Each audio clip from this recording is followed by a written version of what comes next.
You are listening to the Lucha Central Podcast Network. And now, LuchaCentral.com presents Masks, Mats, and Mayhem. I'll write it and we'll do it live. Fucking thing sucks.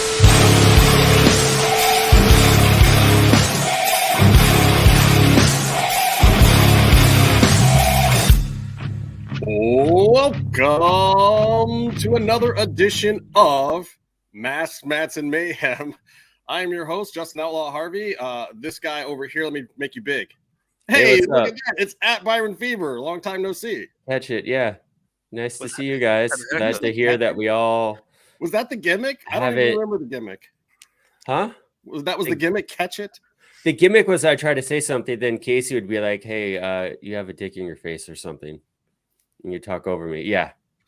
This was the gimmick. All right, enough of you. This guy's here. What's going on at Meefloaf? Did I say that right? It's not Meatloaf, it's Meefloaf. Meefloaf, yeah. Oh, because of drunkenness. The gimmicks never end. I love that story. I still tell people that story. People who have no idea that you exist, I still tell people about the great Meefloaf and how he got the name Meefloaf instead of Meatloaf. You tell that story on a regular basis? Yeah, I mean, I don't have a lot of my own stories, so I have to. Look, it's been a while since we've done this, right? When was the last time we did this? Does anybody know? I think the last time was... I don't know. Somehow we're edging ever so closely to 200 episodes, but it takes like every now and then, I don't know, we just take like a year and a half off for I don't know why. Why did we take this time off, Byron? Personal reasons, I think is what people say. Well, a few exciting things happened because the last time we did a show, I think Vince McMahon had just gotten fired the last time. Yeah, we're like, okay, our job is done. It's done. We don't have anything to talk about. Karrion Kross didn't even work at WWE, I don't think, then. Thunder Rosa was still injured. Mexicans were actually getting wins in AEW back then, I think. Oh, that's so weird. That's 84 years. That seems very and in fact, I'm going to start right there. I know there's a lot. We'll talk about the Vince stuff. We'll talk about the Netflix stuff. We'll talk about the Royal Rumble. But I wanted to start with this one because I think you guys will have some interesting takes on this. So who's doing better with their Latino talent? You've got some great Latino talent in AEW. Mm-hmm. You've got some great Latino talent now in WWE. What's worse, being a Latino talent in AEW that has to job every week to someone from the Elite, or the brown on brown crime that WWE now thinks is a great way to advance Latino culture? Wasn't it weird in the Rumble how, just say, certain groups would only fight within certain groups? And I get it. Like, it's the storyline and it's what's going on, but it's like, okay, the Latinos are getting all this great TV time now on SmackDown, and they have been at pay-per-views or whatever, but they're just fighting each other. Mm-hmm. That's it. The LWO World War Party between themselves. Yeah, it's the Latino World War Order. It is. It was nice to see Andrade, though. What did you guys think of Andrade showing up at the Rumble? It's all right. It's all right until he didn't shake, the hand. So. Oh, you didn't. Meef didn't like his boy Santa. Oh, look at you! All right, representing, repping out. I thought it was cool, but ultimately inconsequential. It was like, oh yeah, of course, and then who cares? He didn't do anything super awesome, like anything that he was doing a lot of really cool stuff in his matches in AEW towards the end. Right. And I just didn't think anything he did was exciting, except, the whole thing with Santos. But I don't know what that's going to even lead to. I mean, they really just threw Andrade right into the middle of that storyline only. They didn't say, like, I thought when he came in early in the Rumble that was going to be an indicator that there was a bigger surprise waiting later, that The Rock would probably show up, or that there was going to be some kind of bigger surprise name. Like, I would have saved Andrade for something a little bit later and used him as a little more of an interesting surprise, but they just kind of burned it. If you're going to use him in the LWO storyline, you have him come out during a match. So like maybe you finally get to Rey versus Santos, and Andrade comes down and does something in that. Yeah, I don't know. I thought it was a little odd, but you hold off on the Humberto and Garza for a little while, and then have maybe Elektra, Santos, and Andrade together. Well, you've even just put Elektra in now too. It's like, is there a Latino left that's not in this storyline? I'm glad they brought her back though. I'm glad they brought her in because that kind of really sucked for her to like, she's in development and she gets something good going, and then they bring everyone except her out. I mean, I enjoyed Selena Vega to a degree, but Elektra Lopez was better in that role. Well, and now she's got it back because Zelina's on the babyface side and Elektra's back on the heel side, so it works. Because Zelina just kind of cried a bit and threw a shoe. That's what she did. The LWO set got very weird very quickly. It's almost like it was awesome, and then as soon as I'll not say what I also call him, Carlito, got involved, it soon kind of devolved into some kind of the old hokey ways of it being watered down, and rather than some kind of group that's going to take over, they're all, we're all a happy family and like, yay. It was, they're baby faces, and they wanted that Puerto Rico pop when they were doing the show. Yeah, and then, but to be honest with you, Santos is miles better being a heel. Well, I mean, I think now, look, maybe with Andrade in the mix, you can get back to it being a little more Mexican and Lucha Libre central instead of just Latino and Puerto Rican culture, because that was the pop. That was kind of what they were going for. And Carlito's great. It's no problem having him back, but also fuck him. I think that Carlito can see his way out of the storyline at any point in time. He's been a top mid-card guy at WWE before.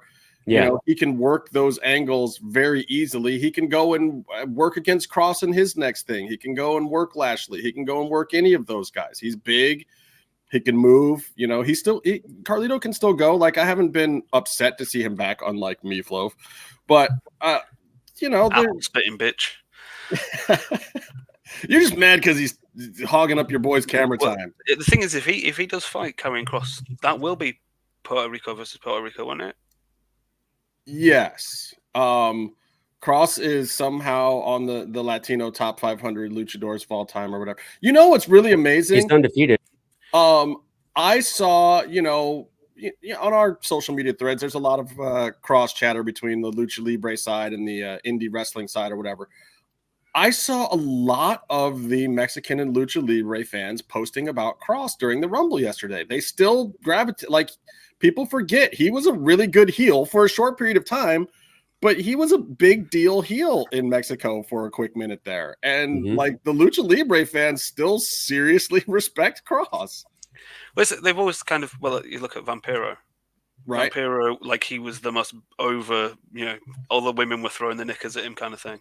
Kross was slightly different. They were just absolutely, because this guy came in and was kind of like big white dude doing the LA Park rush, like, throwing shit at people, just destroying people and not giving a fuck.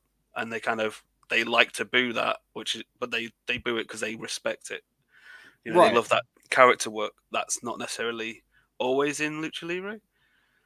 Yeah, I mean, there's a definite respect for rudos and technicos, and it's a simpler art form in Mexico. It really is, and it's like, once you're over as one or the other, like, they love to hate you. Like, they've thrown piss at our boy Kross, so I guess that's a sign of approval. But it was nice to see him. Now, have they decided on a name yet for his faction? Like, have they landed on it yet? It's changed like 4 fucking times. You know what they're doing. Honestly, when I saw the tweet of the Purges here, I was like, oh, they just give him a new name now. That would be hilarious. Have you seen those movies? I haven't yet. I feel like it's a better name. The Purge than the Final Testament? I didn't mind the Final Prayer. I thought that was better than the Final Testament. I don't think the word final needs to be in it. The Final Testament is very Judgment Day for me. It's like the SmackDown brand of Judgment Day. Right. I would love it if they all grew their hair out long like Kross did, and it's all their promos are basically them in a garage listening to like old, like Mayhem. mediocre 80s metal.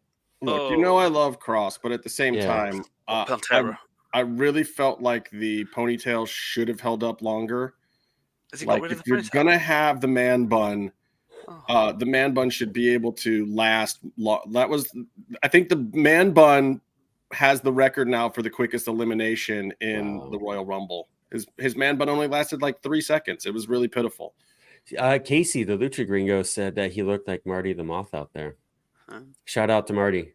Marty, hero, superhero. Love that guy. The other thing as well, you could have gone with the kind of Ronin thing. I know he's got the Ronin hairdo, but you could have done that kind of like, lone kind of thing with Kross. I quite like him having a group, to be honest with you, having some backup. But if they'd kind of gone down some kind of hardcore angle where he literally is actually taking people out and winning matches, that would have been nice. Well, and now, so is Ellering already gone? Like, has anyone seen? Was he there?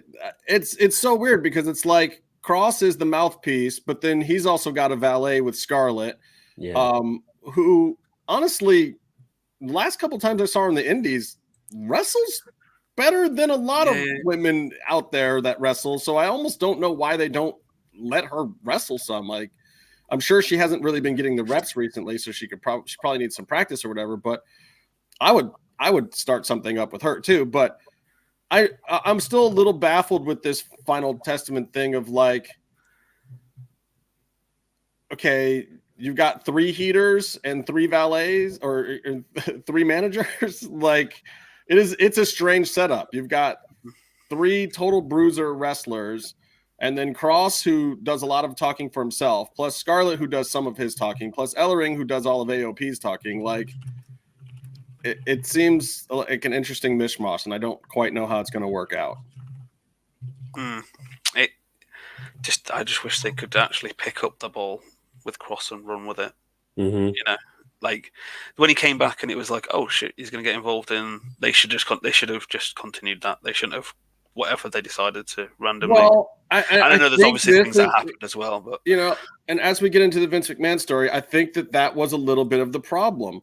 Was the off again, on again Vince-ness. Kross had left, and who knows why, and gone back out and made plenty of money on the indie scene, because him and Matt Cardona that year that he was back on the indies were like the 2 top paid guys in all of independent wrestling.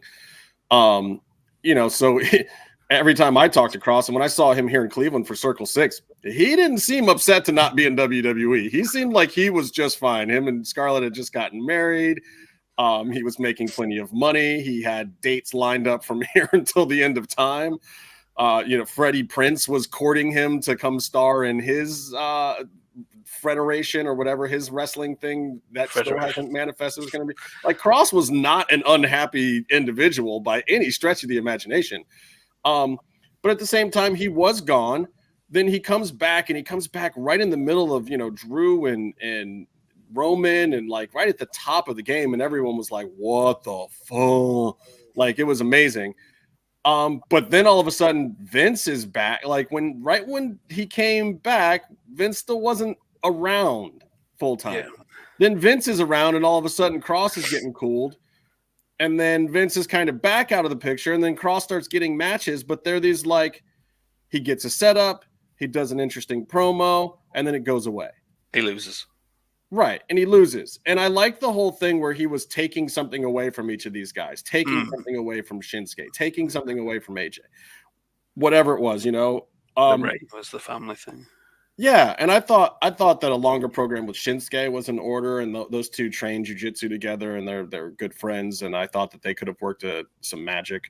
But it was, it'll still be interesting to see, like, can they make it stick this time? The last time I spoke to him at all was before this thing started, and all he would say was that he was very excited and had a lot of faith in what was coming up for him, and clearly it was this thing. So kudos to him, and kudos to Triple H for waiting it out and just taking him off TV for a while and rebranding it and trying to find the right thing, letting his hair grow out another inch. And now maybe they've got something. The other thing as well is a lot's happened, like CM Punk becoming available. Correct. That takes up another part of that kind of top tier. You've got I suppose Andrade and Kross are kind of, I would say, on the same kind of. Yeah. You know, they're the upper mid-level kind of guys who should be taking the next step on to being, you know, but. So there's a lot of people. It's a tough market. Let's be honest. Like, this is the most legitimate baby faces I think WWE has ever had. I mean, it's hard to have this many baby faces and actually have the fans stay behind them. Where you've got Cody, Jey Uso, Sami Zayn, Kevin Owens, Seth Rollins, CM Punk. I mean, it's incredible. It's not that amazing to have a ton. Oh, Randy Orton. Jesus Christ. Like, how many? No wonder Edge left. There's no fucking room for him. There's no room for the guys that they have. R-Truth. Let's not forget R-Truth. And R-Truth. R-Truth is the top babyface, in my opinion, right now, because he's selling T-shirts. Oh, and LA Knight. Jesus Christ. Yeah, Jesus Christ. Yeah. Since we've done this show, yeah, LA Knight was literally. LA Knight has become a thing. Now, I don't know if people who have watched our show in the past, and I don't know if you're monitoring the chat, Byron, or if there is any chat going on. We got one person who said, "Heck yeah, we respect Kross as a luchador." By the way, so we got a shout out for Luchador Kross. Yeah, for Brendan Barr. Brandon. What up, Brandon? So it's like, we used to talk about Eli Drake, Sean Ricker, LA Knight, whatever the fuck you want to call him, with everybody saying, biggest star in the room. Yeah. Byron and I, especially, we saw him out on the indies a couple times. Like, I saw him at Mav Pro. We saw him at FSW or something, or PC. There's an FSW show. That was the first time we saw Keith Lee as well. That was amazing. But yeah, I saw Keith one time after that at Mav Pro against Kross, in fact. Yeah. But like, Eli Drake was always great back then. It was not a surprise at all. No. It was very frustrating when he was doing some of the model stuff, and like, he was great at NXT. I thought that the gimmick was coming along really well, and I'm just not surprised that people gravitated to it, because I've seen that guy take a cold room where no one knew who he was and just turn them whichever direction he wanted at the drop of a hat. Now, I think he's better doing heel work a lot of times, so it's amazing that he's a babyface right now, but hey, run with it. Let him be the new Stone Cold. Let him be the new Rock. Who cares? It's great. It works. The thing is, he does all the simple things. Yeah. So it's like he's got 3-4 catchphrases, things that he drops it, and so the crowd can chant, and that's what they love. They love to go there, chant along. And it's fun. It's participatory. It is. It's and that's part of what's missing from wrestling. It's like nowadays, you got Kross trying to shut everyone down from the what chants. But guess what? 17,000 people wanted to chant what at your ass. Okay, like, life could be worse. 17,000 people wanted to interact in some way or another. Yeah, maybe it was go away heat, but maybe it was Byron's got some weird lighting stuff going on there. But maybe it's just, the crowd wants to be into it. They want to have fun. They want to be part of what's going on, and LA Knight gives them that opportunity. So yeah, again, tons of baby faces right now. And it's kind of impressive and amazing that WWE can maintain something like that. Again, I do wish that both promotions were doing a little better by their luchadors and their Latino talent right now. It's really... But it'd be helpful if you decided to actually tell them they had a match coming up, and instead of them finding out when the match graphic goes out live on TV. Truth. For the next day. Yeah, that kind of doesn't work. But that does bring me to, and I do kind of want to talk about it, is I noticed the tale of 3 comebacks in AEW. The Thunder Rosa comeback, the Serena Deeb comeback, and the Red Velvet comeback. All 3 of them, friends, by the way, all 3 of them, on the shelf for extended periods of time, all of them dealing with, super serious stuff. And AEW handles all 3 comebacks completely differently.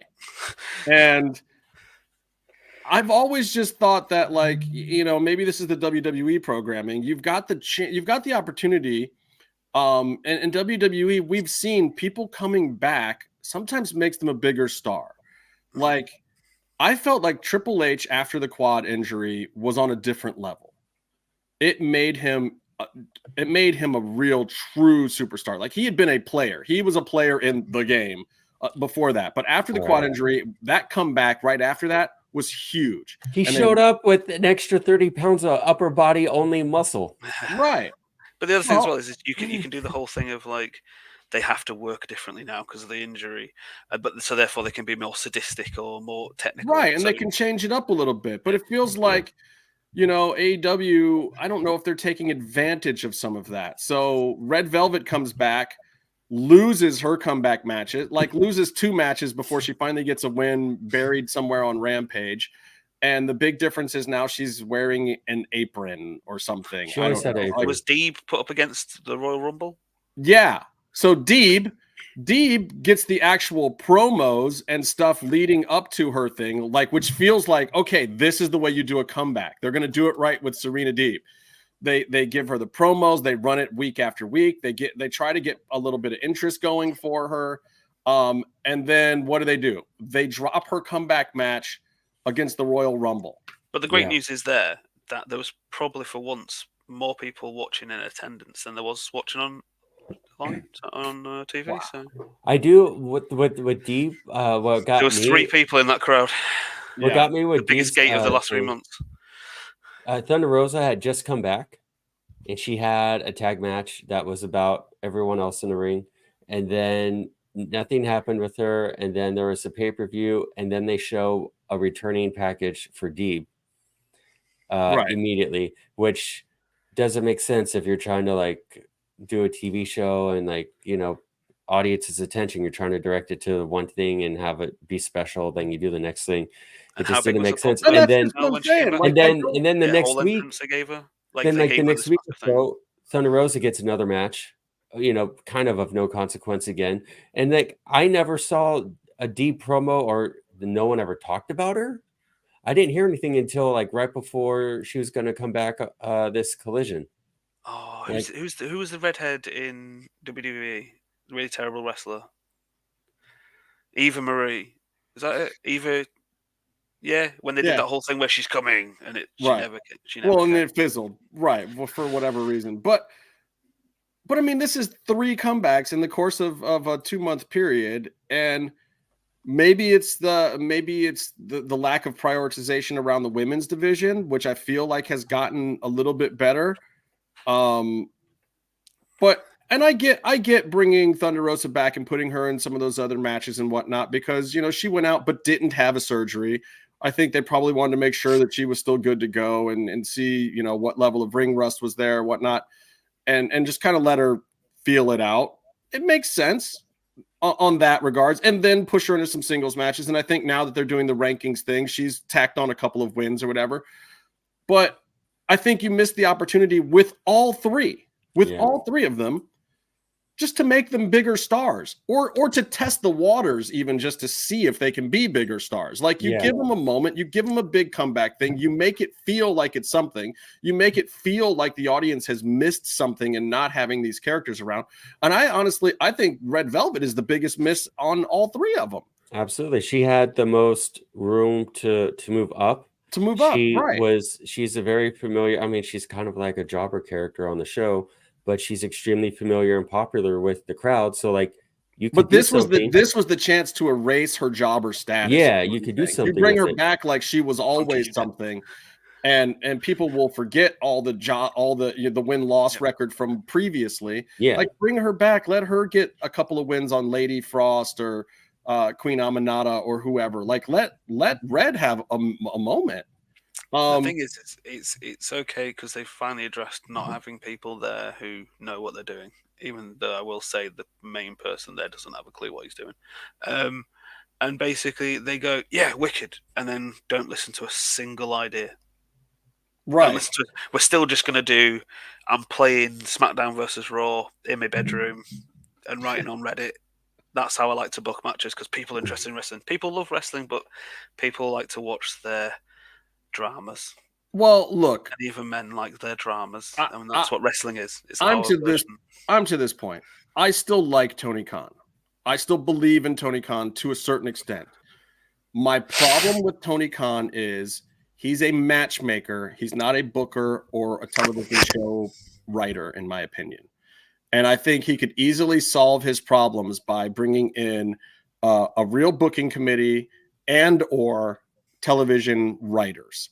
Mm-hmm. And he's got some guys there. Like, I think Will Washington was doing a decent job for a little while, especially when Collision first launched. And there are some decent storylines in AEW, but a lot of those are pushed forward by the actual talent themselves. And the talent themselves is writing those things.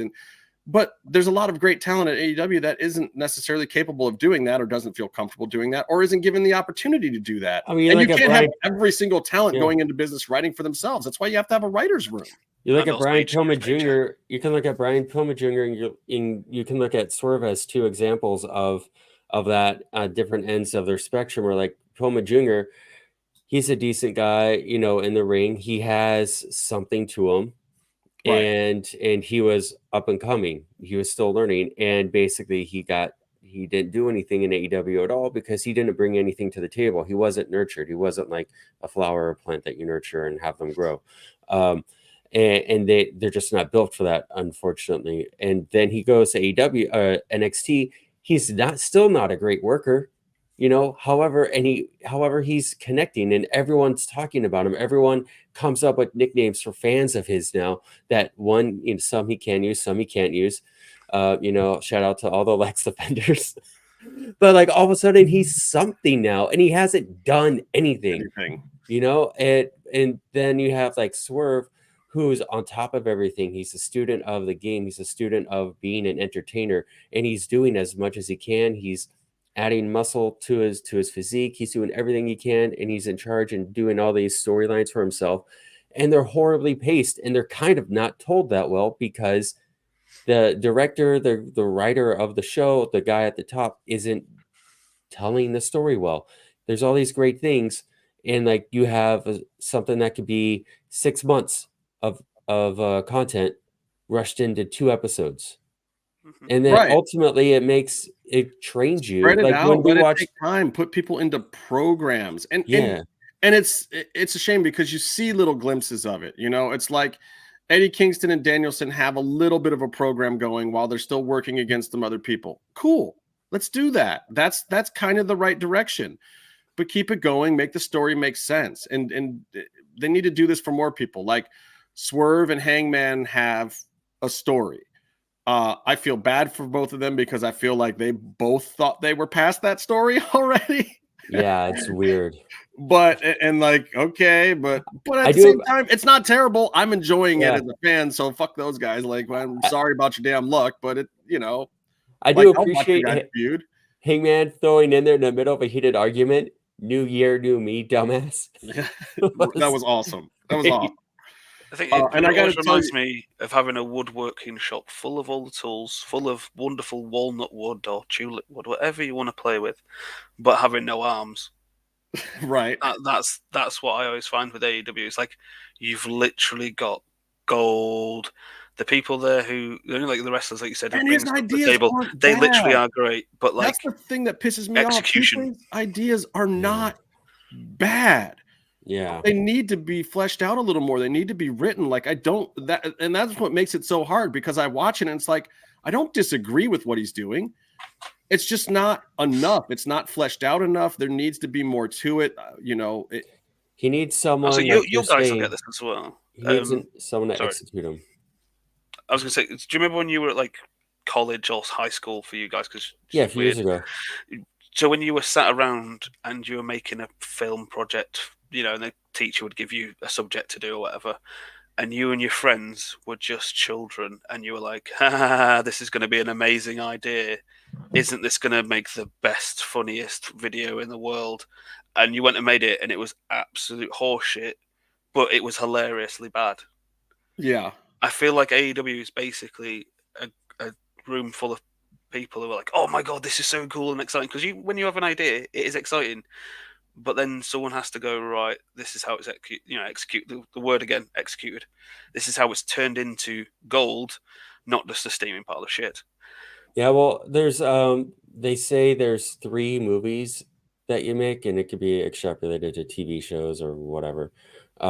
There's the one you write, there's the one that you shoot, and then there's the one that you edit. And there's 3 versions of that story. And so, yeah, a lot of the times when you're sitting around writing, coming up with the idea, it could be super awesome. And then, you shoot it and it's a lot of fun to do. You're super excited to do it. And then you see the footage and you're like, oh, yeah, you feel the worst you've ever felt in your whole life. We once made a film called Fat Man Scoop, like Fat Man Scoop, the rapper. You can't do that anymore in 2024. But it was basically me being the fat guy, being a drug lord on a scooter, but not like electric scooter, a proper pedal scooter. And it had golden wheels on it, and someone stole my golden wheel, so I was gonna cap them for stealing my golden wheel. Wow. And that was a whole thing, and it was so much fun coming up with the idea and writing the crap. And then we were like, and we're going to have a Mortal Kombat fight scene. And then we were like, actually, this is a terrible idea. Let's not do this. Hold on. So Zeus says, what's this show? Who are you guys? I haven't seen these dudes since Mil Muertes dropped Katrina off the roof of the Lucha Underground Temple. What up, Zeus? So true. So true. Zeus, we just, here's the thing. Like, we flip a coin every week and say, are we going to do an MM show this week? And every week it's tails, and every week we say heads. So it finally landed the other way, and so we just did one. We just decided to pop back on. Actually, we might do a couple of more in the future. Our schedules are just fucking, they never line up in general. Like Meefloaf is in some foreign country. We don't even know where. Byron and I are now on separate coasts again, though we used to do the show all the time when you were East Coast and I was West Coast. Yeah. But for some reason that was a better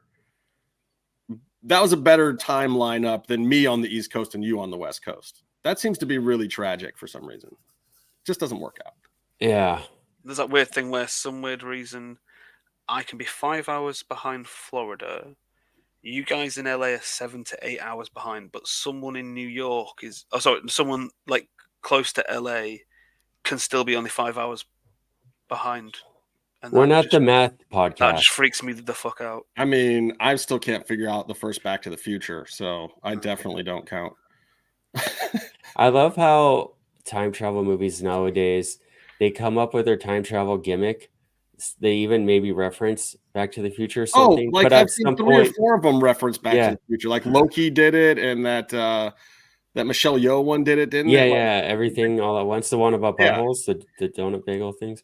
But yeah, nowadays all the time travel movies, they always get to a point where they're like, it's fine. Like let's just keep doing what we're doing. It's an idea. Like, who cares? I do have to say this about me. Mention the Dynamite attendance. I've been at several events since I'm not working a show right now. I got to travel up and down the South with that guy stalking me. Fucking Sting rules. Sting retirement tour. I finally get a chance to go to a whole bunch of wrestling shows, and it happened. And it has to be during this fucking retirement tour that Stink is having. The first wrestler I ever loved, and I have only ever seen him once in person. Yeah, you're a Sting fan too, Meefloaf? Oh god, yeah, Sting's the reason I like wrestling. Oh Sting Jesus! Rules. Everyone loves Sting. There's no reason. You know who doesn't like Sting? All the WCW wrestlers who got ratted out when he told their wives he was cheating on them. People who shit on people in 3 ways. That's who doesn't like Sting. Whoa. Oh well, we'll get to that too, because that we definitely got to talk about that. But yeah, I've been at several AEW events recently. I got to go to Charlotte, which was a big one for Sting because he actually wrestled that night, and then I got to go to the Homecoming Dynamite down in Jacksonville, and you and one other person. The Savannah one just this past Wednesday, and I got to tell you, that Savannah one, the crowd that was there, God bless them, they were into it. But I just watched some of it on TV. It sounded dismal because for a Dynamite, that like the Collisions, okay, yeah, I expect the attendance to be a little lower. Collision's not quite as hot a show. Why would you tour it though? And this is the point that Zeus is making right here. Greensboro, North Carolina is sold out for Sting's retirement. Everywhere else is pathetic. I wonder why that one's sold out. Maybe they got a show coming up in Henderson where they've sold 980 tickets out of 4,000 in the available seating plot right now. Weren't they just there a couple months ago? And it's like, well, that's one of the other problems. I realized, like, I didn't even go to the Charleston show, which is hilarious because I was down at my dad's house, and Charleston is 45 minutes away from where my dad lives. I think these shows in the South were a little bit of a mistake because I think they were oversaturated. If you wanted to see AEW, you know, I went to a bunch of shows because they were all that close. Like Charlotte, Charleston, Jacksonville, Savannah. All of these places are within an hour and a half of each other, pretty much. So if you wanted to go to, especially Savannah and Charleston, a week apart, and they're 40 minutes apart. They're and like an hour and a half in America is like 10 minutes to me. Yeah, but I mean, they're like suburbs of each other. Yeah. Savannah and Charleston are sister cities, basically, just with a state line separating the two of them. So having events a week apart in those two places, it's like, yeah, no, of course no one is coming to Savannah. They just saw AEW a week ago, and you didn't release who was on the card until, you know, a day and a half before. Which if you're Raw and SmackDown, I guess you don't really need to do. Those still seem to sell. Did they have Edge versus Suzuki in front of like 700 people? I couldn't believe it. I couldn't believe it. Yeah, and the crowd that was there, God bless them. I'll be honest, that's like a WrestleMania. Oh man, the overlords here are saying Casey loves Sting. Stop the slander. Casey does love Sting. Zeus was saying in the chat that Casey also hates Sting, which is very, very funny if you look at a three-way text between Justin, Casey, and me, and it's 80% Casey and me sending Justin Sting gifts. Yeah. And then Justin leaving us on red. And every now and then Vince McMahon chiming in with she's gonna poop. Right. It's weird how good he was at all those gimmicks, and then it's not Captain America, but the Hulk Hogan one where he's doing the lie detector. That was amazing. It's about him being a pervert. I showed that to Casey. He was like, you didn't even have to edit. Amazing. All right, so I guess I'll talk about Vince. The attendance for AEW, it's a thing. Like, I read something about it though. Wrestling works best when the live gate covers all the expenses, and then all the TV rights, the merchandise, and everything else is extra. You look at a WWE event, the average ticket price is anywhere from $115 to $175 something dollars.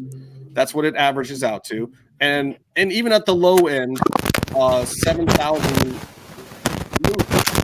You got scratched. Thanks, mate. Even on the low end, 7,000 in attendance, house shows and smaller places for WWE. If you do the math, 7,000 times 150 is over $1 million gate every time WWE pulls up. Then you look at, AEW, and they're pulling somewhere between 2,300 to 5,000 people on their average nights. And their average ticket price is somewhere between $80 to $130 a ticket. And basically, you're looking at what they're making in an average night is $200,000. It's not covering the cost of driving the trucks up to the venue. They've got 13,000 people on payroll as well. That's just wrestlers. Right. And it's like... Warner Brothers Discovery is very happy with them. Everyone who thinks AEW is going away is absolutely dead wrong. AEW is going nowhere because the ad rates are I just wish it'd fuck off for a while, Byron. I don't want it to disappear completely. I just wish they'd just go away on it. Meef is so harsh on AEW, but they're paying so many luchadors to do nothing. Why would you want to stop that for them? That's like the luchadors' favorite thing. Did you guys know that Daga is part of AEW? Well, I know. He's an AEW veteran now. He eats well. He's an AEW catering veteran. He is on the roster in some fashion. I don't know if he's got a full contract or whatnot, but he's in catering once a week. It's an easy way to tell who's in the AEW anyway, because what you do is if you see any form of backstage, you'll see there's a little group of all the Latinos over there wondering what the fuck's going on. Then you've got a bunch of, I want to call them the mean girls, with a certain dickhead dentist. Oh, actually, sorry, dickhead is completely abhorrent word to use in this case. She's a cunt. Okay. And basically, then you've got like all the other wrestlers who don't know what's going on. Then you've got the nice people, and then you've got Mark Henry kind of just going, I don't know what the fuck's going on. And Dustin Rhodes has got going, I don't know what the fuck's going on. And Danielson's just like, I'm going to go wrestle over somewhere else. He's just in the ring. He's in the ring training with people, just stretching them like Gold's too hard. Yeah, but from what I've heard too, though, there are okay. So Brendan, this is the lowdown on this. Dog is on the buy the appearance plan. Is that show up to the arena or that show up in front of a camera? All I know is he's been there. He shows up, he gets a check, and he don't do shit. All right, Zeus. Take it easy, Zeus. Dargo is definitely back on the market. Yeah. Well, that's why someone else can't really get a paycheck, unfortunately. I mean, you considering events that followed her, maybe it's because she spits.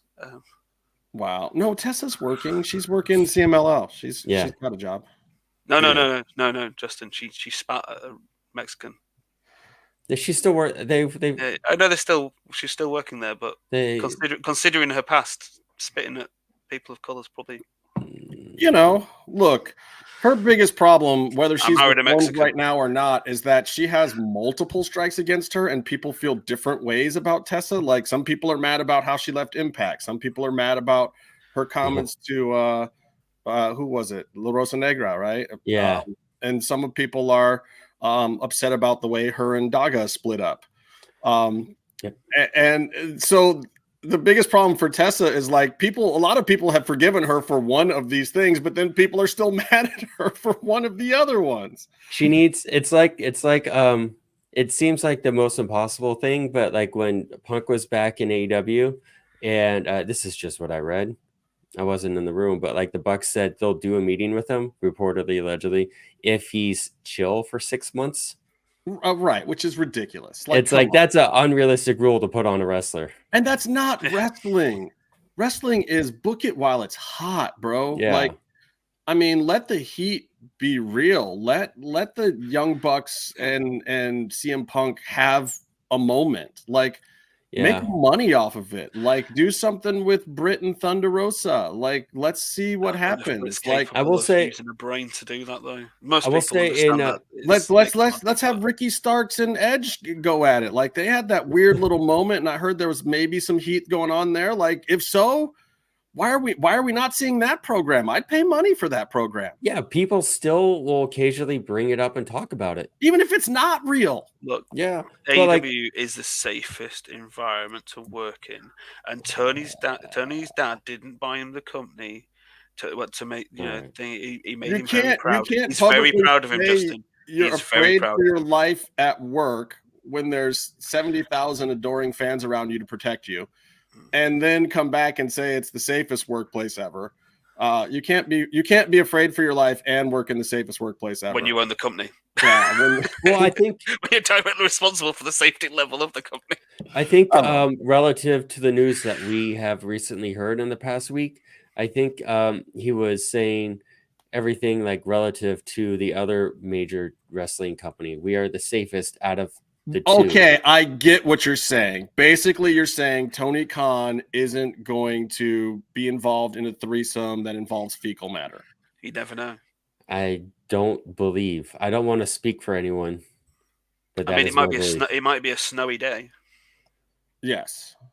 All right. First of all, you're going to call someone out in wrestling for cocaine use? No, I'm not. Like, in fact, I wish there was more of it because I feel like we'd get a better level of excitement at this point. I don't watch WWE so much.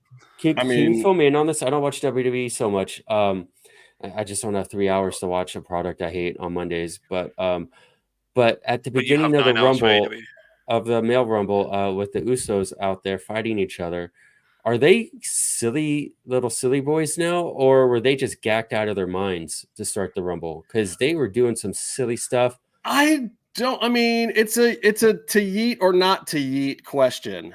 Even like they're selling, all their movements were so like exaggerated. It was like almost HBK Hogan. I was talking about that, and Casey is next to me. He goes, "Hey, if you had to sell for your brother, what would you do? Make him look stupid?" Like, okay, I get it. I believe that they are delusional in thinking that they deserve a WrestleMania match against each other, because I don't know that it would be very good.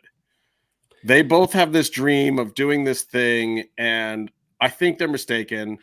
I think they work better as a team. I don't know if they can take it seriously wrestling against each other. I don't know that they have the thing that a lot of real brothers have, where there is a certain amount of competition between the two of them. I don't feel like they have that like other brothers have. Yeah. And in fact, I feel like some of the stuff that they've each done with Solo is actually more compelling than the stuff against each other, because Solo's the little brother and probably does have some real animosity towards these guys. Because Jay and Jimmy, twins of the same age. Yeah. Okay, so yeah, there's they're minutes apart. So Solo's literally like the little brother and being bullied, and little brother. Exactly. Yeah, he's going out to prove something, and the other guys are like, "Let's have fun." Solo, right? And so I don't know. I don't think you're wrong, Byron. But all right, let's talk about a little bit about the Netflix deal. I want to talk about that for a minute, because the Netflix deal it's important. It's huge. It's a big thing. It's the thing that, I was talking to a group of Jimmy V's friends that are these MBA students, and he talked to them too. And they're like doing this thing about what are the pros and cons of the deal. So they're just asking people that had some wrestling knowledge or whatever. And Jimmy was like, "Oh, you want to talk to these guys too?" Like, I talked to them. Like, I don't know if I really know very much. And you follow all that stuff. And I was like, "Oh yeah, I follow it really closely." And I used to be a client at Endeavor under Ari Emanuel, and I was around the UFC when that deal happened a lot, because I was doing various TV shows and working with the Tap Out guys. And, so I was like, okay, yeah, I'll talk to him. I follow this stuff really closely. And of course, this is right before the WWE deal. And the whole time we're talking and they're asking me all these questions, and they're appreciating the insight because they didn't have a wrestling perspective on any of it. What it kept coming down to is like, hey guys, I don't know if either one of your two sides is going to be able to solve this argument when the rights are still out there. That's what says whether or not this was a good deal or not. Like, everything else that's happened up to now, very clever. Nick Khan, I think, has done an amazing job. I think he's really shepherded this whole thing from start to finish in a lot of ways. But really, the end product of the WWE question, whether TKO is a win or a loss, is what are the TV rights going to be? The SmackDown switching from Fox to USA is actually a loss. And they were asking me, well, how is that a loss? Why is that a loss? It's a loss because of why Fox didn't want SmackDown anymore. They weren't getting the ad revenue that they wanted. They didn't see the value in SmackDown anymore. There's certain advertisers that were still staying away from the product. There were certain things about wrestling that were still uneasy in the marketplace for them, and they just didn't see the continued value, even though the ratings were there. The numbers were there. And wrestling has had a little bit of this problem in general. It's like it gets the numbers, but then it wasn't getting the ad dollars. Like Attitude Era, they were the hottest pop culture thing in the world. Football players were doing NWO stuff on like primetime TV. Correct. But still, even they couldn't make money off it. Still not getting quite the ad revenue that it was supposed to. But this has been where Nick Khan has been a genius. It's the show being TV PG. It's staying a little bit away from the macabre stuff and some of the black magic-y kind of weird angles that WWE used to do. It's staying away from the bra and panties stuff and crucifying Steve Austin. Yeah, it's staying away from some of the edgy stuff. Still trying to be edgy content, but being a lot more family oriented. And some people forget that WWE is like that now. And it really is kind of having a new heyday, because over time they found a way to go back to being like 80s WWE before Undertaker and before WWE had Attitude. Which is great. And I believe at some point in time, they probably will go back into that realm a little bit more, because wrestling is cyclical. But they do have a ton of baby faces now. You do have an LA Knight that's almost at your like Ricky the Dragon level. You do have a Cody Rhodes who's like your new Hulk Hogan. You have these characters that they've built to be similar to how it was in the 80s, and where people are enjoying it, where people are down for a babyface now. People weren't down for a babyface for a long time. It almost killed Roman Reigns' career. Oh God, the fucking blue eyes and nobody wanted a blue-eyed babyface Roman Reigns. Nobody wanted that. It was kind of apparent during both Rumbles last night where the ring just was so filled with baby faces. You almost didn't know what was going on, or you're expecting, oh, there's going to be a monster that comes in and clears house. Here's The Rock, or here's Nia Jax. Nia Jax, also, by the way, still horrible. Yeah.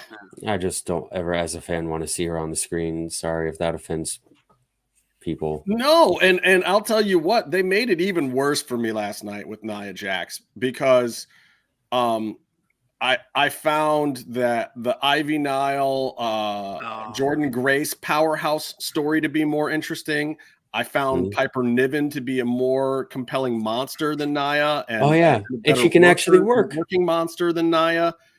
Piper Niven's one of the top. She was one of the top independent workers before she got signed. And I don't think that Nia's terrible at cutting a promo. I thought some of her stuff with Becky recently was decent and well done.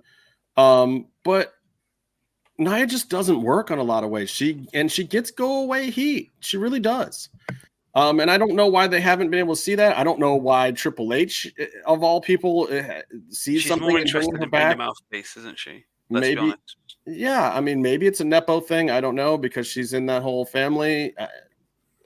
I just think people don't like watching her work. I think as a fan, it comes down to you don't like watching her work, and she's been reckless enough to where, as fans, you see her hurt people, like the Stevie Richards video, and also I'm not alone in saying Kairi Sane is doing it.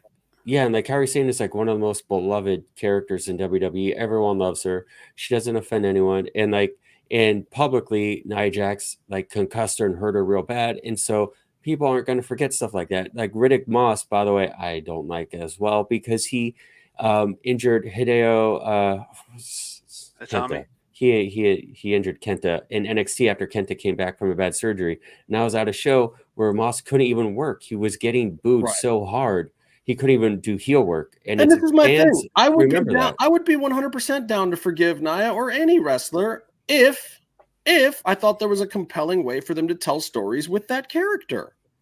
There's no Nia Jax match where I'm looking forward to her next spot, because it's going to be the same spots I've seen a million times.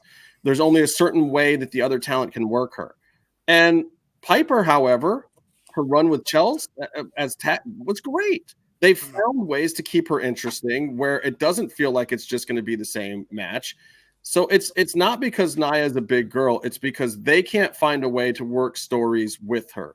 Omos has a similar problem, but they make Omos go away and just bring him back as a special attraction. I'm fine with that. He was great. Yeah. You know what you're going to get from Omos, and if you use him the right way, it's fine. Nia has to be the same way. Because the great thing about Nia last night was her getting thrown out by Jade Cargill. Yeah, Nia can't work, so she kind of made that spot look bad. No, Paula, it is true. Your eyes do not deceive you. Meefloaf does still have a weird mustache. Always. And a child. Yeah. So this Netflix deal, if you go back in time, the start of this whole story, and it leads to the Vince stuff too, is Vince McMahon being offended at the low offer that Universal gave him to buy WWE several years ago. This is why Nick Khan was hired. Nick Khan was hired to make WWE a more attractive property commercially. It wasn't because of ratings. Nick Khan was never brought there to bring ratings up, and people have to stop thinking that ratings matter. Ratings only matter in so much as they get you ad sales and sponsors. If you can't get ad sales and sponsors, it doesn't matter what the ratings are. Or in the case of AEW, if you can get ad sales and sponsors, it doesn't matter what the ratings are. Because they have the exact opposite thing going on over there. They get great sponsors. TNT is very happy with them. They're selling ads better than most of their programming, and it doesn't matter that their numbers are going down because they're still getting the same ad revenue or better. So who cares if it's a 1.2 or a 0.8? If it still sells a commercial for $700,000 for 20 seconds or whatever the fuck they're selling them for, Great. They don't care. But Vince was having a problem getting sponsors. If you noticed, pay-per-views didn't have in-ad sponsors. Slim Jim was nowhere to be found. They were gone for ages. Like all these corporate sponsors were gone. The ad revenue wasn't there. And this is part of why Fox was willing to say, okay, SmackDown's been good. We love you guys. Thanks for being here. But we're going to pass on it at this time. And USA was like, okay, we're going to switch it up and we're going to go with that show. It fits our budget. The rights that you're looking for out of Raw are becoming out of our price range again. But we would love to stay in the WWE business.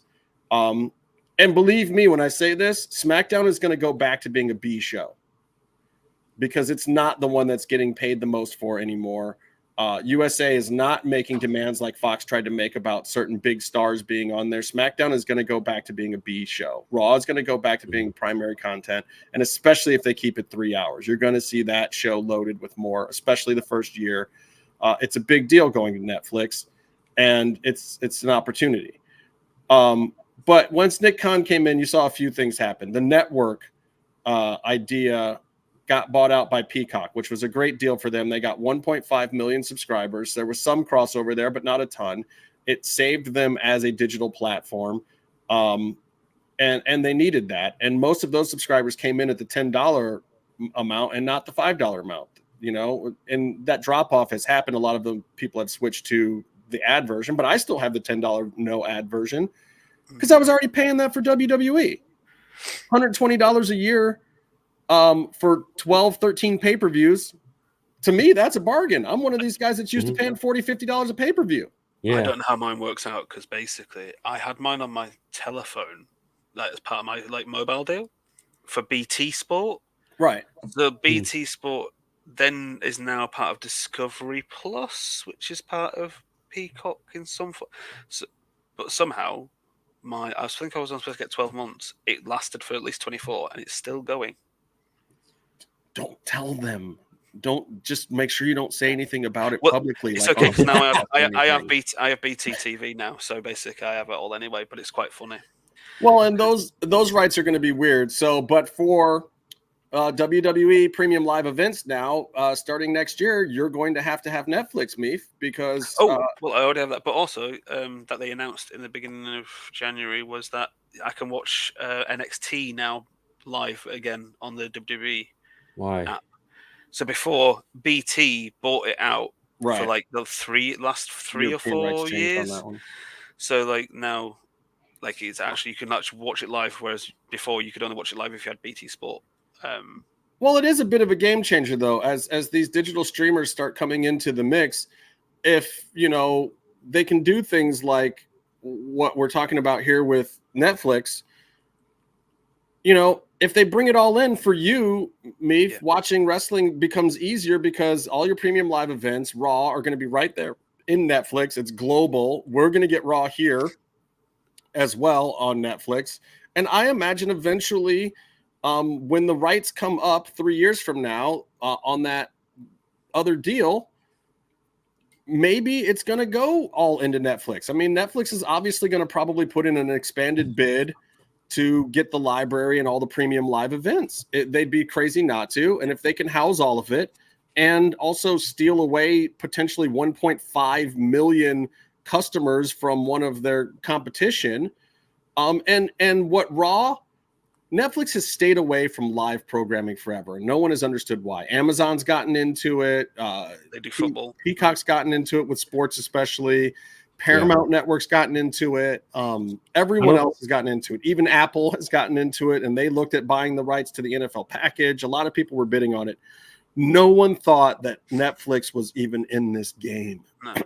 But they had to be in it more than anyone else because there really was no reason. It wasn't a Korean or Indian drama, so I would definitely think they were going to buy it. True. I mean, Netflix does have some good stuff, but they don't have anything that requires you to have that year-round subscription. You sign up to Netflix for a couple of months, here and there out of the year. They started becoming the service that you drop, right? I dropped Amazon because whilst Amazon Prime was wonderful and magical, the TV was just everything you had to pay for anyway. So I was like, oh. Well, Prime doesn't get dropped by me now because of Thursday Night Football. And I'm going to watch Prime every Thursday, which was why it was a great choice for them. Now Netflix is definitely not going to get dropped by me, at least not in 2025, because I'm going to watch Raw every week. Is it just Raw you're getting in America on Netflix? That's all we're getting is Raw. Because I think here, where it's going to be where all the premium live events premium live, yeah, you're going to get all new premium live events. Everything else, all library stuff will still be, those rights will still be other places, but yeah, you're going to. But to be honest with you, like apart from every now and again, we have the odd feeling to watch old pay-per-views. I'm not going to sit down and watch an old 3-hour pay-per-view, to be honest with you. So, like, to be honest with you, I'll probably drop the network and just Netflix is, even if it goes up £5, it's only £5. So right, you know, hey, look, it's always nice when we get international viewers. Mr. Crosby watching from Ghana. Oh, so he's watching from Ghana, which is one of my favorite places in the world because they had a footballer called Tony Yeboah, who played for Leeds, and Tony Yeboah scored some amazing goals, and he's one of my all-time footballing heroes. I love Tony Yeboah and the Black Stars of Ghana, because that's what they're called because of their shirts. They have a big black star on their shirt. Byron. What? Byron. I'm not familiar with soccer. Sorry. It's not the Final Testament. God, come on, man. You would think that someone would be like, "Hey guys, hey now." Like, I get what you're trying to do, but this is what you're doing. Anyway, I like this Netflix deal. I think it does. It's $5 billion. You know, so where we're at right now, NXT is going to the CW. SmackDown is going to USA, so you will still have cable wrestling. It just won't be on Mondays anymore, unless they flip-flop and put SmackDown on Monday and Netflix does something else with Raw. Because they think it's probably going to stay on Monday, but they haven't determined it. It just makes the most brilliant business sense ever because, like, here, it's all on BT or Sky, whatever it was over the years. So people have to. So now it's going to be on Netflix. So you don't have to pay £40 a month. You only have to pay what you're already paying for Netflix. So you're not actually paying any more. You know what I mean? People already have Netflix, and Netflix is, how many subscribers to Netflix is there? Jesus Christ. A lot. And globally it's growing. In the US, it's kind of capping out and wavering a little bit. But this is the kind of thing that helps. And the other big benefit to Netflix is they have trouble advertising. They have a lot of good content. They have content coming up, but how do they get that out there to other people? Advertise on their competitor networks, which a lot of times they can't even do. They get frozen out. So they have to buy ads through the local cable company that then go into the shows on those networks. They have a lot of billboard stuff or whatever. But for Netflix, it makes sense because this is destination programming that's going to get people to show up every week. And the trick for Netflix is going to be, okay, when I show up for my weekly dose of Raw, they've got to put stuff in that deck and push me stuff in that app when I log into it that lets me know what they're doing. They got and their app is set up lovely for it. I mean, the Netflix app of all the digital streamers is still by far and away the best app. Apple is the worst. Apple, no, I find Prime to still be the worst. I hate the way Prime is set up. It's the worst. Yeah, I feel like Disney is kind of shit too, getting better, but I think with like the ratio of like good quality versus how much you even know it exists, I think Apple is the worst because I think they have some really, really good shows that never see the light of day. They're just buried in there. That's the problem with Prime. I just try scraping down. It's like, and if I want it's on Prime, right? I pay money to it. I know it's for delivery generally, but I can't watch any John Woo films because I have to subscribe to another channel. So this is why I hate Prime, because it's a subscription service that requires you to subscribe to other subscription services. Well, it's not that, because Prime has stuff in it. The problem is the fact that they're showing you all of the other stuff that you can also get as an ancillary product. Or in my case, I can buy Lucha Underground, but I can't. Yeah, it pops up on there. It shows it up available. So when I click on it, it goes, sorry, the rights out in Europe. You can't have it. I'll send you. I bought it. I'll send you the Daily Motion links. You can watch it at 360. No, they're gone now. The Daily Motion, that was my life back in the day. A lot of them are gone now. It's very hard. If you don't own Lucha Underground in some fashion, either digitally through Amazon or have the DVDs, it's pretty hard to watch them now. A lot of those old episodes have been pulled down, and nobody's really trying to put them back up. It's a shame. Anyway, I believe that this deal is a big thing. It shows that the deal works well. I'm interested to see how it works out because it was a big missing piece of the puzzle. I didn't think they would get that much for the rights. Also, part of the deal that a lot of people don't know about is that Netflix has the ability to get out of the deal after 5 years if they want. Which is great. WWE does not have the same. They have to stay in it, but if Netflix wants out for some reason, they can get out, which makes it a very smart business decision. But it also shows you how confident TKO and Ari and Nick Khan were about the deal, that it could go through this way. Now, that being said, I believe they've known that the Vince McMahon lawsuit was coming for a long time, maybe even since before the deal. I believe that they've known this other shoe was going to drop. I believe that part of the entire play by TKO and Ari Emanuel and Nick Khan was, and maybe Vince, was, is there a way to offer Vince McMahon a deal that he feels comfortable with, protects his legacy as much as is possible as this guy who created a brilliant wrestling world and culture and product, and still find a way to push him out and give him a lot of money? I believe that that was the case from the get-go. That was the deal that Vince was looking for, one that protected his legacy, that maybe still gave him some power and control, and also a certain amount of money. I don't think that TKO, Endeavor, whatever, was ever the best deal out there. There were other deals that financially were more lucrative, but they would have pushed Vince out immediately. They would not have given Vince a chance to keep his legacy, and they would have done everything in their power possible to erase him from that legacy as much as possible. They wouldn't have mentioned him much. They wouldn't have talked about him like he was the genius who founded the whole thing. They would have taken away the good parts of Vince McMahon almost immediately, especially if it had landed with Apple or Amazon or one of those companies. He would have been written off entirely immediately. It probably also would have pushed out Hunter and some other people that were connected to him. I believe taking Hunter off the board was very intentional, and it was done for the exact opposite reason that everyone thought when it happened. And I think I mentioned this when we were podcasting a long time ago. Taking Hunter off was done intentionally to isolate him from Vince McMahon, from him being the son-in-law, to give him his own identity. Yeah, he just works there. He's not a McMahon right now. Take Stephanie out of the company, let Hunter just run creative so that once we do have the right moment to push Vince out, then we can slowly start putting Hunter in. Hunter will then be able to take the legacy of Vince McMahon in a good way and look like he is the savior of WWE, that he wrested WWE away from his evil, father-in-law. And then maybe they even bring Stephanie back at some point in time, but they've kept them away from it.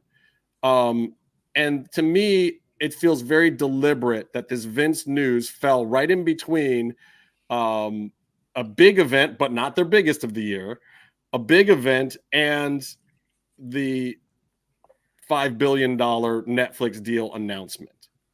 I think it's genius to put it right here. Yeah, it sucks. It's a black mark on the company. It will be for all time, just like the steroid scandals back in the late 80s were, just like all of the other weird sex scandals that Vince had, just like some of the weird deaths in China and this, that, and the other thing. All the black marks are going to stay black marks. But when you have these surrounded by all this other stuff that just shows that the business is, yes, Raw is leaving Peacock, Mr. Crosby. Internationally in 2025, Raw will be available on Netflix to those of you who live in other countries, as well as here in the United States. And all of the premium live events will internationally be on Netflix now, Mr. Crosby. That is the word. That's the deal. So yeah, I really kudos to Ari Emanuel, to Nick Khan, to the people that orchestrated this for real. I think it's genius, and I don't think it's done. And I think the biggest coup yet is going to be the rights deals for the rest of the premium live events, for the library, for what is currently WWE Network. And the other part to that people don't realize is that UFC's rights with Disney, ESPN are coming up around the same time. So there's going to be a big marketplace decision here, and it's going to determine whether or not premium live events and pay-per-views, what those mean in the future. UFC is like the number one pay-per-view company in the world right now. They're behind a double paywall. You have to pay for ESPN Plus, and then you have to buy the pay-per-view. Are they like $80 each? Insane. And they're like $80 a piece. And they sell. And they underpay their talent still. Yeah. Correct. They pay far less for talent than WWE does. Those events are way easier to set up and put on, less production trucks, no entrances, which I think hopefully now that they're merged with WWE, I think they should add a little more pomp and circumstance to their entrances. I mean, I'm just going to say, everybody needs Canelo entrances. Yeah. Like even early UFCs, when the Gracies came out with the Gracie train, that was better. Or even Tyson's entrance where he had music and he came out with the belts over his shoulders and stuff. And something about it just was more magical than what UFC does. UFC's entrances are not enough, unless it's an Israel Adesanya doing it himself or this, that, and the other thing.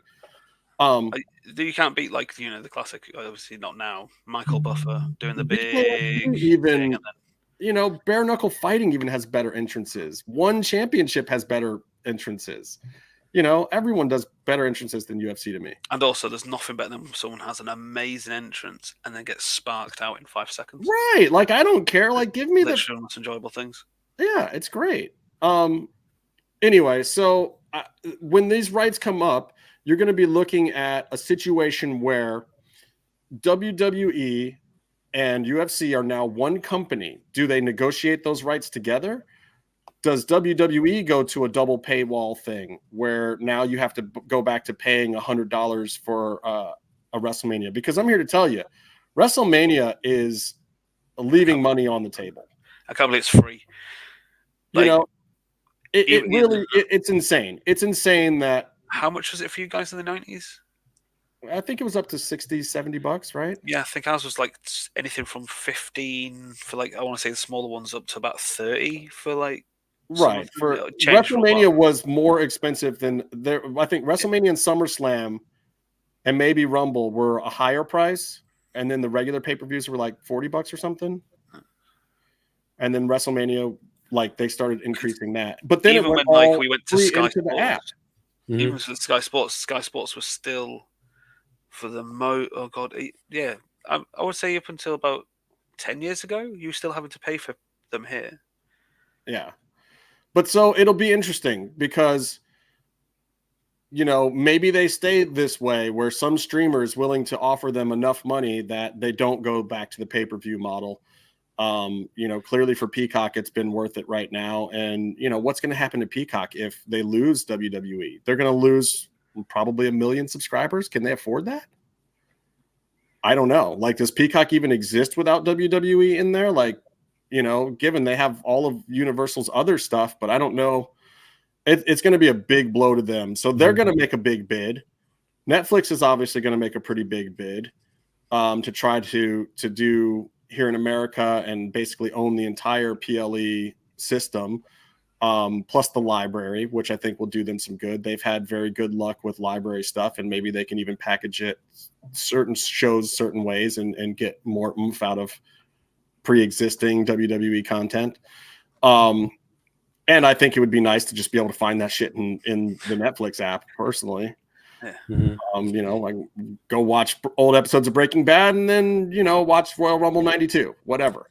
Do you think one of the streamers can afford to buy the entire WWE, UFC, TKO empire? I mean, do you think that's even affordable? No, well, and that's the weird thing. And that's why a lot of people didn't think Netflix was going to be in the game. The way that the rights came up maybe is brilliant because no one could afford to buy the whole thing. And this is why TKO is in there right now. TKO basically bought WWE to manage WWE as opposed to buying the entire rights empire themselves. A lot of these other offers and things that they were looking at, like Amazon wanted the whole thing if they could have it, but the rights weren't all up at the same time. So they have to piecemeal buy it together. So you get a discount. Yeah. And so it's really weird the way all these rights are coming up at different times. Now, this year was the best year to get the biggest chunk, because if you really had wanted to make a big move, you could have gotten Raw, NXT, and SmackDown and Global PLE all at once, and the company, but that's not what happened. TKO got the company, and then they still are selling the rights. Then they sold the SmackDown rights. Then they sold the NXT rights, and now they've sold the Raw rights. And they've in made their money back, they'll sell the PLE and network rights. They've just about made their money back, haven't they? Now, they buy it for $9 billion.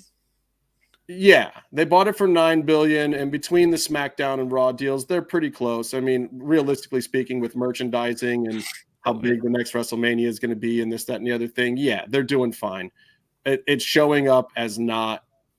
It's not quite showing up as not in the red, and they don't necessarily want it to yet. They want to have some of that write-off, that write-down for the year. But in business terms, it's looking like a profitable deal. And obviously the payment's probably going to be spread over so many years. Right. And look, when the Peacock deal is over, that's another big cash in, and that cash in should be bigger than this Raw cash in, because WrestleMania alone is $1 billion a year business that is basically being given away right now. And they needed to. And Nick Khan, again, is a genius, because they could have kept that one event double paywalled if they wanted to. They could have sold network and still said, yeah, but you got to buy WrestleMania. That was always an option. Even once they sold it to Peacock, they could have held WrestleMania aside as a separate thing. They didn't, but it's part of what the free advertising was that allowed Vince to get the sale of the company. It was like, man, you got to give this one away for a while. I don't think they're going to keep doing that. Somewhere along the line, somebody has to pay a premium for WrestleMania. It's either us, the consumers, or it's some other company for the privilege of having us consumers that will come and watch it for free. But somebody has to pay the premium for WrestleMania. It's the Saudis. The Saudi deal pays for WrestleMania. The Saudis offered a great deal, and they turned it down. And I think that's because the deal that WWE already has with the Saudis, they love. They do a couple events over there. They give the tourism board a push. They do the whole Saudi washing thing for sports them washing. Exactly the way that they want them to. WWE does it. It works. The fans have grown accustomed to it to the point where wrestling fans aren't bitching about it like, golf fans were bitching about Live or some of these other sports. We've grown to accept it as a necessary evil for our favorite superstars to get paid. Sami Zayn has gone over there now and given it the thumbs up. So, us wrestling fans, we're kind of okay with it at this point, I guess. Well, to be honest with you, as someone did famously point out, that if you were to have a problem, it's a bit like boycotting Starbucks. I get it. We're not going to go into that one, but I get it. But that's all I'll say. We all know where I stand. Berea Pasta is the same way. Chick-fil-A, Berea, Starbucks. Saudi Arabia literally owns the Saudi events for quarters of the WWE. world. They literally have even if it's minor investments, every company will have some form of investment, some money wrapped up in it from Saudi Arabia or some other genocidal backwards regime of some other country. I mean, Yeah. We live in the UK and America, so we're not exactly, Exactly. Yeah. We're okay. We'll be fine. Yeah. We'll get by. All right, Vince. What do you guys think? You guys tell me what you think about the Vince thing. He didn't kill himself. Well, here's what I think about the Vince thing. I read the what is it? This the list on DVD-R, all the rumors and stuff. The one that Casey talks about all the time, the one that TK probably put together allegedly in his DVD-R posting days. That's why I'll always root for him, because he's one of us. None of that stuff that Vince did surprises me. It's just like all the Hollywood things. When all those details came out, it's like, yeah, that was happening, and none of you gave a shit. None of you gave a shit that like Bill Cosby was doing whatever. People talking about it openly like every 5 years, and everyone's like, I like you him. Look at the comedy skits that were always going on. And And everybody was nudging a wink. You look at how Vince acted, and you look at the stories and all the other books about how Vince was like one of the boys, and basically wrestling, no matter what, was always this wild west, without rules, without law, sort of carny playland. And you see Vince on TV on his main show with one of his top stars, Trish Stratus, telling her to bark like a dog. And to this day, she won't say anything more than like, I wasn't really, super enthusiastic about doing that.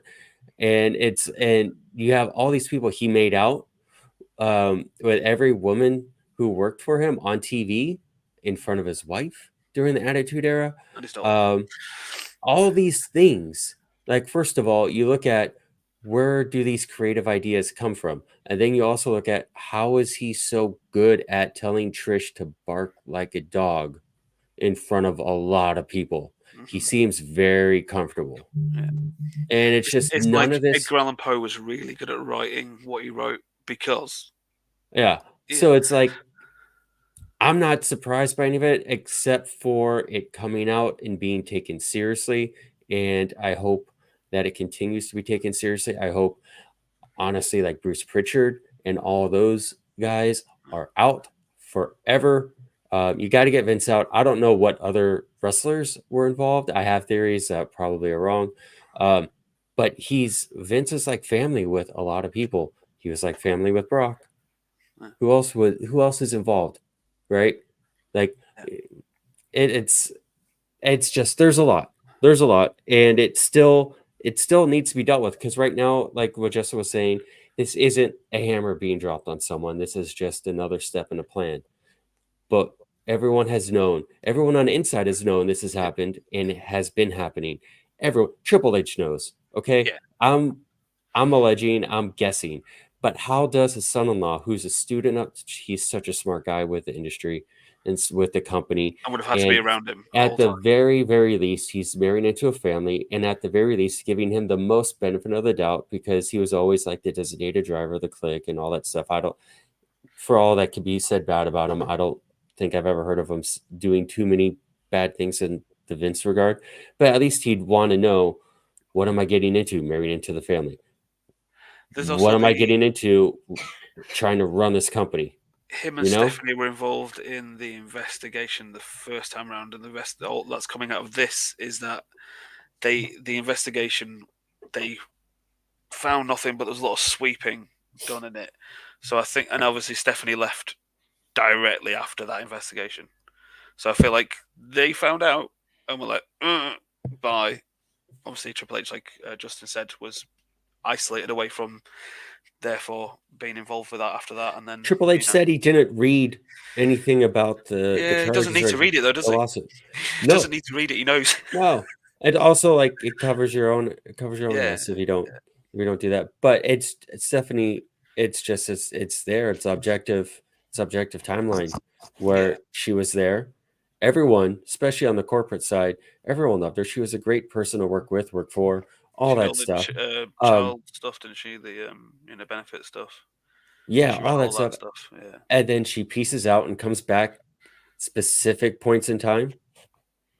Right. Where WWE tells stories. Yeah. So I agree. Here's my thing right now. So here's the thing. I am absolutely disgusted and appalled with how Triple H answered that that question last night. He talks about the accolades, he does this, that, and the other thing, and then finally somebody asked the question. I was a little Emily Mailer, by the way. I was really disappointed that she gave him the softball question before that. Her question was still very good, but that she didn't hit him with the very first question, I thought was any real journalist. And I like Emily. Emily's great, and she does a lot of work with Mission Pro and all these other places, and she's great. But at the same time, I was really disappointed. I wanted the first person that asked him a question to ask about it. And honestly, I wanted WWE to address the elephant in the room on their own. I didn't even think they should have waited for the question. But the fact that Triple H was asked the question and his answer was as bad, if not worse, than when TK was on Ariel Helwani. It is unacceptable to me that any public-facing, forward-facing CEO or upper-level member of a corporation of any kind does not know how to give the appropriate non-answer. And the way that he gave his non-answer, I found to be disgusting. I thought it belittled the circumstances of him saying, well, I just want to focus on the positive. Okay. Tough shit you want to focus on the positive, Paul. That's nice for you. You're a fucking millionaire running a very successful company that's just made some huge business deals. We get it. We get it. But there's also a way to answer the question. There's also a way to have some sensitivity. There's a lot of your fans, viewers, colleagues, and employees that have an issue with this. And for him to push it aside the way he did, and this might be a hot take, but fuck you, Triple H. I've been very pleased with a lot of stuff that he's done. I think that he's run the company brilliantly. I don't know and or care what his involvement was with this stuff. Maybe he has some culpability, maybe he doesn't, but I'm just taking away all the he said, she said part of it and just looking at what he's done that we publicly know is on record and what we've all seen with ourselves. And he's done a fabulous job with the company. He's done right by a lot of friends of ours that, you know, he's put them in great positions. Love all of that. Love what he's done with Santos. Love that he's still helping Kross, even though the Kross experiment hasn't always gone well. Like, we love the guy for these reasons. I like what he's doing with damage control and that he had faith in that thing and he's giving Bayley a shot still. I love that he let Jordan Grace come into that Royal Rumble last night. These things are huge. And Jordan Grace was amazing, by the way, in the Royal Rumble. And I'm not even a very big Jordan Grace fan. I loved that was to me the best part of this whole WrestleMania. I saw a tweet specifically about that on this topic where they wondered why Triple H had a prepared Forbidden Door slight for the presser, but was not prepared in the slightest bit, it seems, to address the other thing. It's crazy. It's crazy that he didn't. And this is not hard. All he has to say is, here's the problem. The question came at him, not, how's the company doing in light of the Vince McMahon allegations, this, that, and the other thing. The question that was posed to him right off the bat was, what did you know at that time during the previous investigation?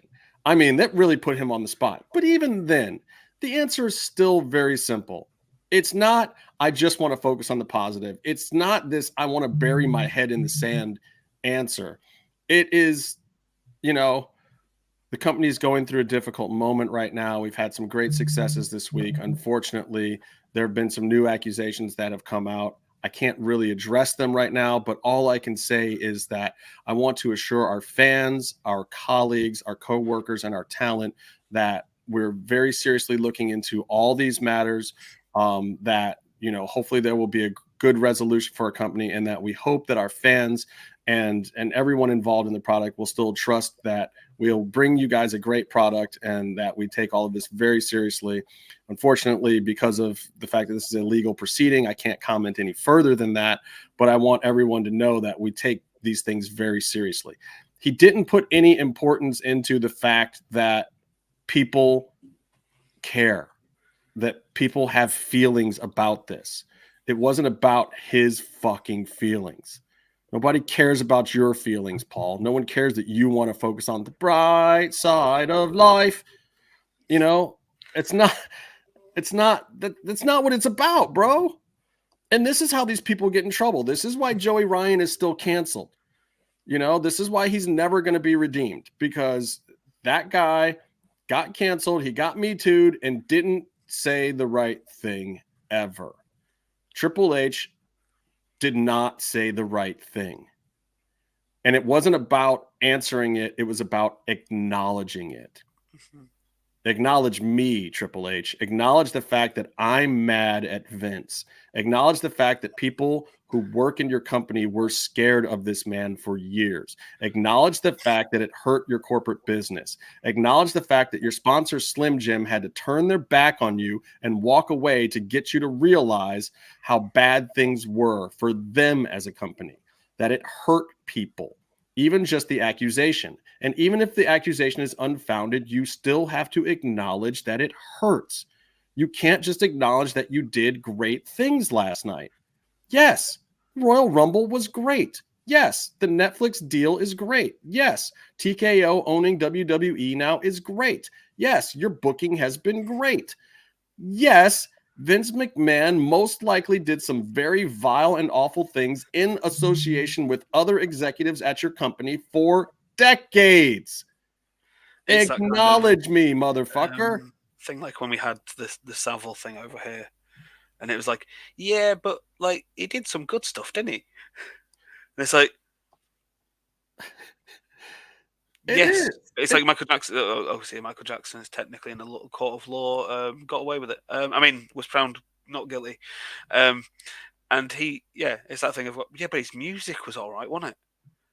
Well, I mean, and some people, the music gets canceled too. Like, the R. Kelly doesn't, the music. Yeah, but R. Kelly's music was shit anyway. So. You'll still hear quite a bit of, but let's be honest, R. Kelly's music was dreadful. I mean, that I Believe You Could Fly thing and the Ignition remix, that was, no. Just saying. I nearly didn't watch Space Jam because of that, Well, good. But if there's an excuse to not watch Space Jam, that's probably good. By the way, shout out to Trailer Park. I was down there in Savannah, Georgia the other day, had some shrimp and grits tacos. Shout out to Justin's pecs and lats. What are you doing, man? What's up, man? Really? I don't know if they are pecs and lats. Look at those shoulder boulders. In the gym, baby. Yeah. He's got one last run in him. You just wait, because I'm next year. My This Is 50 pictures gonna be killing it. That's my whole goal. I got 1 year to get jacked, and then This Is 51. You're gonna look like us again. Hell yes. I am going on vacation. I'm gonna be sitting on an island drinking Fat Man drinks. Inner Fat Man is coming out. I keep on sending him the worst things ever, though. I keep on sending him lots and lots of videos of absolutely over the top food. Yeah, So here's my whole take on the Vince thing. It's like, okay, he did it, he didn't do it. I don't care. But there is a 67-page legal document out there cataloging these things that may have happened. It is a public thing. It is public in the business circles. It is public in the entertainment circles. It's public in the internet wrestling community. It's public, period. Everybody knows. You can't go into a press conference and be the first person to publicly speak from your company, get asked a direct question about it, and tell me you'd rather just focus on the fucking rainbows and sunshine. Fuck you, Paul Levesque. That was bad business. That was the worst piece of business that WWE did this whole week. It wasn't the Vince scandal. Vince did the bad stuff already. The new worst piece of business that they did was Triple H mishandling that. Interesting to know if anybody was supposed to really actually handle him on that kind of brief him, So surely there's got to be some legal there who would brief him. Right, this question's going to come up. This is what you need to say and do. Oh God, what? Sorry, you like the pecs, baby? What's up? Forget it. For people listening to, I guess, the audio version, if that is happening. People in the comments are talking about Justin's pecs, and Justin is ignoring the topic at hand and just reading the comments. It's not like it's a serious topic or anything. Fine. Anyway, I don't know. I was just really let down by that. Like, I've been really happy with Triple H in general. I was really let down by that moment from him. I just thought he'd do better. I say the same to TK. Like, there's no reason for the non-answers. There's always a way to answer. There's a way to answer with sensitivity and to not sound like a dick. And if you really can't talk about something, that's understandable. Yeah, okay, you don't want to blow the kayfabe on MJF, and somebody's asking you about the MJF contract. You say, you know what you say? You don't say, I just can't talk about that. You say, look, Max is a great talent for our company. We love what he does here. We'd love to find a way to keep him around forever. Who knows? I can't really discuss if that's something that we can or can't accomplish at this point in time. It's something for the lawyers to figure out, but we're really invested in having him be a part of our family for a long time. That's all you have to do, TK. And same for you, Triple H. All you have to do is say, man, we know that the news that came out this week hurts a lot of you. We're going to take it very, very seriously. I don't tonight want to take away from all the great accomplishments of all the wonderful talent that we've had out there, all the people that still show up to do their jobs and that are working really hard for your entertainment. But at the same time, I do feel that you're concerned. That's all you have to do. It's simple media training. I used to teach a media training class when I was working at the NFL. I would run my talent through it. It's very simple. Speaking in public, there's no such thing as a non-answer. There is no such thing as no comment. There is no such thing as the Fifth Amendment. I would say you might as well just plead to the Fifth. There is no such thing in public because you're being tried right then on the spot. And AAA, you're guilty. You're guilty of being insensitive at a very sensitive moment for your company.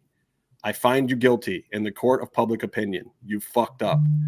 Now you have to pay the price, which is being insulted on MMM show, which I guess isn't that heavy a price to pay. So I hope you can sleep at night. I don't know if he'll be able to. I think he'll be fine. He'll wake up just fine tomorrow. I don't know. Sure, it'll be all right. That's all I got to say about that. I have a question if we don't have another topic to go to real quick. Yeah. So I think everyone had number 30 on the men's rumble earmarked for a certain bald muscular dude who could probably only work 3 to 5 minutes now. We'll talk about this though. Because me and Justin were more interested in seeing Rhea Ripley win the men's Royal Rumble. Oh yeah, that would have been awesome. But I think it was a missed opportunity, but yeah, in light of the current scandals going on at WWE, maybe it wasn't the right time for Rhea. Yeah, but I mean, I smell what you're cooking though, Byron. I smell what you're cooking. But so The Rock has a lot of stuff coming on, and there's a lot of, especially now we're heading into the road to WrestleMania. You need clear storylines that we can start promoting. Like everyone knows, last year, Cody Roman. Even you're gonna throw some curveballs in there. That's where you're going to end up. Rock shows up, does a bunch of stuff that's stupid, and then says one line that shook everyone, head of the table. So it's like, okay, Rock Roman, this is the match that everyone's kind of been expecting for a long time. You've gotten it wrong. You've gotten it wrong, Byron. What is that? What is he? It's exactly what's happening. He is taking the head of the table from the top star in all of WWE history. From Vince McMahon. That's right. He got his way onto the board this week. Maybe they'll name him chairman at some point in time because they don't have a chairman right now of the board of TKO. There is no chairman. Figurehead. There's, Ari is the overall top guy at TKO, but WWE itself does not have a chairman right now. So maybe that was the table. Maybe it was just a different table. Maybe we're all wrong. I'll tell you what, though. I'm a little surprised at doing the Cody thing. I thought that as much as everyone wants to see Cody finish the story and this, that, and the other thing, that there's too much going Roman on. is not losing at WrestleMania regardless of who it is. So I'm almost disappointed that Cody won the Royal Rumble and that they didn't do a surprise with Rock coming out, because I feel like Cody's going to go to WrestleMania now, face Roman Reigns and lose again. Or maybe they find a way to do a three-way with The Rock in there. Is the referee. What's that? Rock is the referee, and he screws over Roman to knock him off the perch. But he's not going to. Here's what I see happening with Roman Reigns. There's an event coming up, in Berlin. I think a couple of days right before Roman will surpass the Hogan number. I think that for the overall legacy and story of WWE, they have to get Roman past Hogan's number. I think they need to move Hogan down the list. I don't know if they let Roman get all the way to the Bruno number or whatever the top number is, because that's another couple of years. I think Bruno's another 10 years, isn't it? So I don't know if it's that long, but it's up there. There's also ways to write off the Bruno number, because I believe part of that number was during the WWF years. So I think they want to get him past the Hogan, though. Past all the WrestleMania era, like in the WrestleMania era, in the modern era of WWE, Roman would be the top guy. I could see Roman versus Hogan at that Berlin event to get past him on the number, just like MJF getting past Kenny Omega. The way that, AEW kind of did that, doing the bigger, better version of that.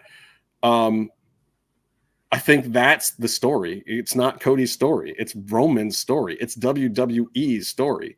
And WWE's story is that right now, this era of WWE is the best era ever. It's better than the Attitude Era. They've got more champions. They've got Gunther, who's the #1 Intercontinental Champion of all time. They've got Roman, who's on his way to being the #1 heavyweight champion of all time. They've got Cody, who's this top babyface selling merchandise. They've got all the, all these stars, all these things, all these big deals. That's the story that needs to be finished. It's not Cody's story to finish. So I feel like, unfortunately, Cody winning the Royal Rumble, and I love Cody. I want to see him beat Roman Reigns. I want to see that story. That's the story I want to see as a fan. And guess what? That's exactly why they probably shouldn't do it. Everybody wants to see that. And everyone knows the money's in the chase. Yeah. Mm-hmm. Because as soon as Cody wins it, what then? Yeah. What then? I'll be ready to see Cody drop that thing before SummerSlam. What's Cody's? Because he's not going to run. His next dream is to beat Roman's record. That's not going to happen. Yeah, I mean, I want Cody for Cody to face at this point in time once he does have the belt. I would absolutely love strong baby faces is because you have a dominant heel. Him win it and then Priest cash in on him. I see. I personally want Cody to win. I like to see it, and I think it'd be a great moment. Back in the NXT days when it was black and gold, Sammy had this tremendous babyface chase. Pac Neville was the champ, and they did this really great story. And Sammy and they even borrowed like an old classic moment where Sammy is the ultimate babyface, and he's in that match, and he can take a shortcut. And they've done this before. They've done this after. And then you're like, you want him to win, but you also want him to be the ultimate babyface. And anyway, Sammy has this incredible match with Pac, wins the title, and the ring fills with everyone. You have that moment. And that's the moment you want with the babyface winning. People put Sting beating Hogan thing. Put Sammy on the shoulders. They ran around. Guess what? Sammy's best friend, who just got hired and did an opening match against Juice, comes out and gives him congratulations and all that stuff. And then immediately Sammy barely gets to leave the ring as champ, and then he gets double crossed by the next dominant heel champ. Right. And that's Triple H's. That's like Triple H's NXT. That's old school storytelling. I'm happy with that. And then that can also get Cody. And I don't mean at WrestleMania end it with Cody getting powerbombed by Kevin Owens, but I mean something like that. Yeah, there's money in the chase.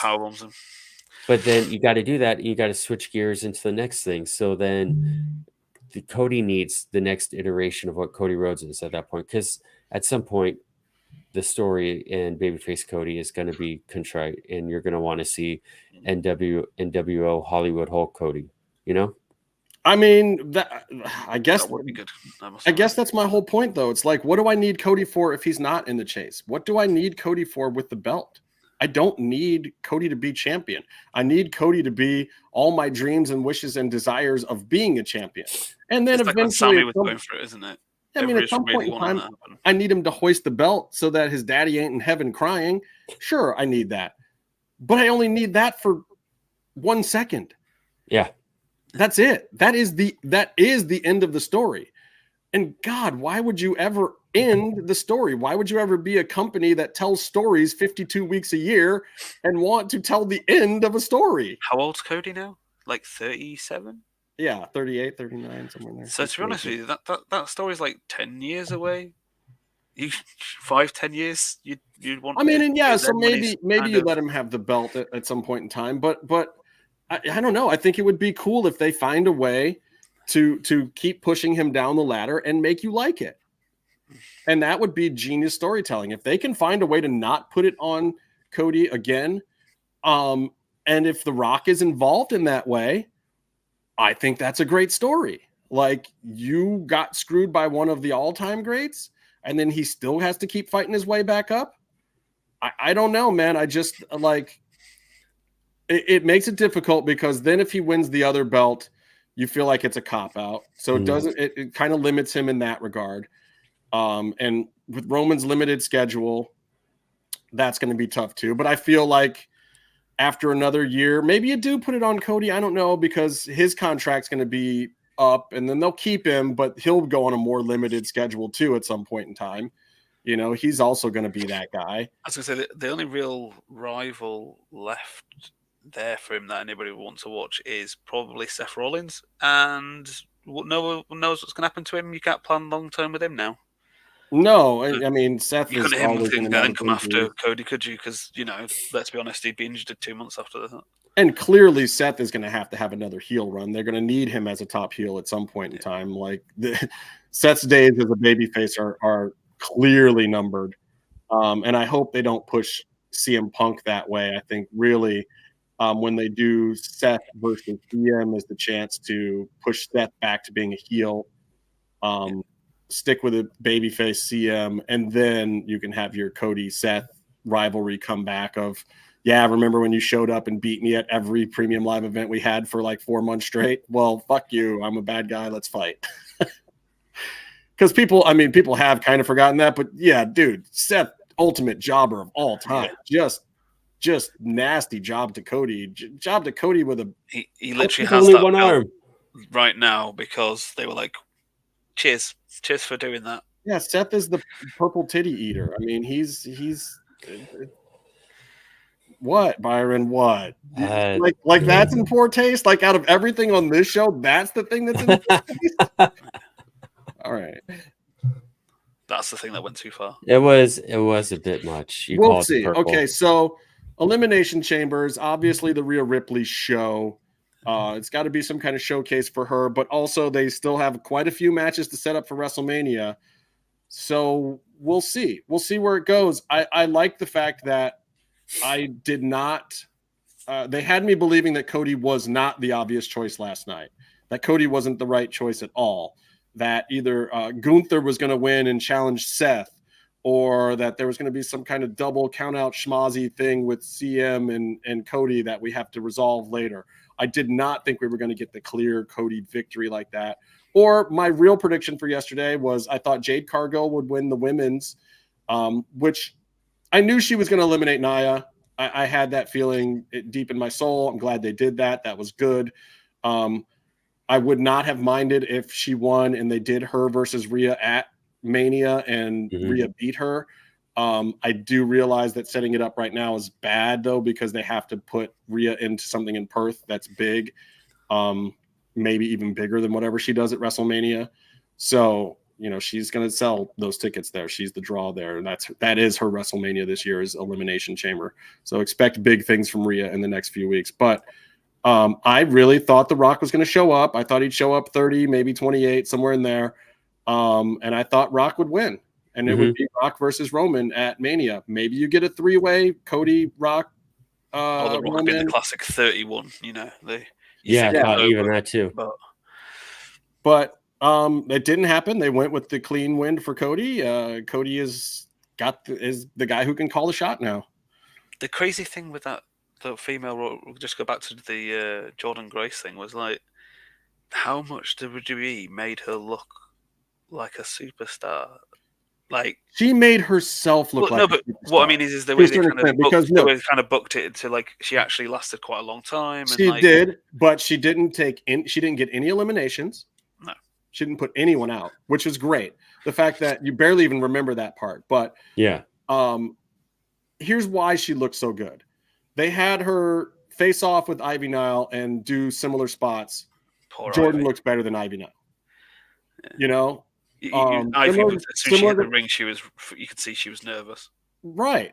And here's Ivy's been coming out in front of 17,000 people every week on freaking, big WWE events. Jordan's been performing in front of 2,000 people at Hard to Kill in Vegas. You know what I'm saying? And yet Jordan seemed more ready for that moment than the homegrown Ivy Nile, who's been getting big opportunities on big stages on TV. You know, and I don't dislike Ivy. Ivy's got a great story, by the way, if you haven't heard. I mean, she is just a girl who worked her way up. You know, she started bodybuilding in her house, you know, teaching herself at home bodybuilding and whatnot. Like, she's done a great job. She's an amazing human being. Love Ivy. Amazing story. Don't like some of Jordan's story. Don't like some of Jordan's past, some of the things that Jordan's done. Jordan's been an absolute idiot at times. And I am so fucking proud of that woman. Like, what she did yesterday made me a fan. She was put in the spot. She was put in the moment and did the exact right thing with it. Did not let anyone down. She was a champion for everyone who's out there on the smaller promotions and the smaller shows. And I believe she's got a long-term contract with TNA right now too, which is part of why D'Amore and those guys felt comfortable letting her do that, because she can't just up and leave them and go to WWE after that great performance. And I don't know what Naomi Trinity Fatu's deal is. Is she done with Impact? Is she actually going back she to finished. WWE? She finished with them like a couple of weeks ago, didn't she? Yeah, she did makes Sasha look like an idiot. Mercedes Moné. The moment was because I forgot she was from Florida as well, and it was like, yeah, her nearly bursting into tears was just like, okay, I'm not a big fan of her work, but like, actually, there's a moment again, as we always talk about. That's the clip. And she's been around for a long time. I mean, she really is a veteran performer at this point too. So, like, I think she can add some stability back into WWE and whatnot. And then I think that also clearly illustrates that Mercedes is going to absolutely show up at AEW. That deal is most likely done, from what I understand. And Sasha is all elite. And we'll see what they do with her now. But that's a car crash and a car crash meeting each other. Yeah, I don't know what her deal is going to be, or where she fits in with AEW, or if there's any room. But she stops doing that finishing move. Yeah, that's all I got. You guys got anything else? I didn't think so. Byron, you don't have anything else important to say? No, you don't. No. All right. Well, thanks for joining us. We're back, kind of. I don't know when or if we'll do another one of these again sometime soon, but we figured today was the day to chime in. So until next time, stay calm and stay in the mix. Peace.